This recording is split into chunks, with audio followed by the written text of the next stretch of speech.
மந்திரம் உங்கள் அறிவை மாற்றும். மந்திரம் உங்கள் அறிவை மாற்றும். என்றைக்கு நாம் இப்போ நீங்கள் ரொம்ப காலம் பூசை பண்ணுறக்கூடிய அன்பர்களை கேட்டிங்கன்னா தெரியும்.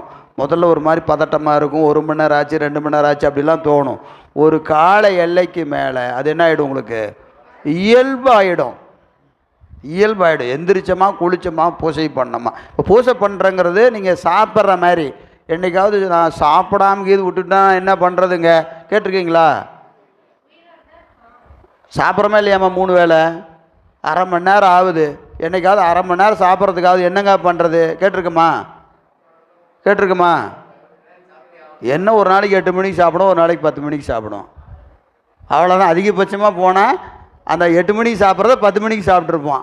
ஆனால் அரை மணி நேரம் பூசை பண்ணோம்னா நான் கரெக்டாக பண்ணிடுவேன் அப்படின்னு ஒன்றும் நீங்கள்லாம் ஒன்றும் மெனக்கட வேண்டாம். அது உங்களை கொண்டு போய் நிறுத்தும். நீங்கள் செய்ய வேண்டிய ஒரு 6 மாதம் வச்சுங்க குறைஞ்சபட்சம். அதில் கொஞ்சம் உங்களுக்கு நிறைய தடங்கள் வரும். முதல் 6 மாதத்தில் கொஞ்சம் பயிற்சி, இந்த பயிற்சியில் கொஞ்சம் தடங்கள் வரும். ஒரு 6 மாதம் நீங்கள் தொடர்ந்து செஞ்சிட்டிங்கன்னா அதுக்கப்புறம் நீங்கள் செய்கிறதாவே உங்களுக்கு தோணாது. நீங்கள் அந்த என்னது காலையில் எழுந்திரிச்சு குளிக்கிற மாதிரி, காலையில் எழுந்திரிச்சு சாப்பிட்ற மாதிரி பூசை என்ன ஆகிடும், உங்களுக்கு ரொட்டீன் ஆகிடும். செய்யலைன்னா தான் படபடப்பு வரும். நீங்கள் நல்லா பூசை பண்ணுற அன்பர்களை பார்த்தீங்கன்னா தெரியும். 10 மணிக்கு பூசை பண்ணுறாருன்னா 10 மணி வரைக்கும் பூசை பண்ணுன்னா 10 மணிக்கு அவருக்கு படபடப்பாயிரும். கை அப்படியே என்னன்னு தெரியல, பரபரன்னு இருக்கும். ஏன்னு கேட்டிங்கன்னா என்னது, பூசை பண்ணலைங்கிறதே கூட தோணாது. ஆனால் உள்ள அந்த ஒரு பரபரப்பு வந்துடும். காரணம் அது உங்களுக்கு இயல்பு ஆகிடும். அதனால் நீங்கள் ஒன்றும் பயப்படவெல்லாம் வேண்டாம். விரும்பினால் பெருமான் செய்து கொடுப்பான்.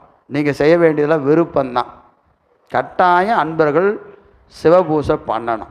சித்தாந்த செய்வர்கள் சிவபூசை கட்டாயம் பண்ணணும். காரணம், அறிவை திருத்துவதற்கான ஒரே வழி. நீங்கள் 1000 நூல் படித்தாலும் 1000 வகுப்பு கேட்டாலும் கடைசியாக எல்லாம் எங்கே வந்து நிற்கும், பூசையில் தான் வந்து நிற்கும்.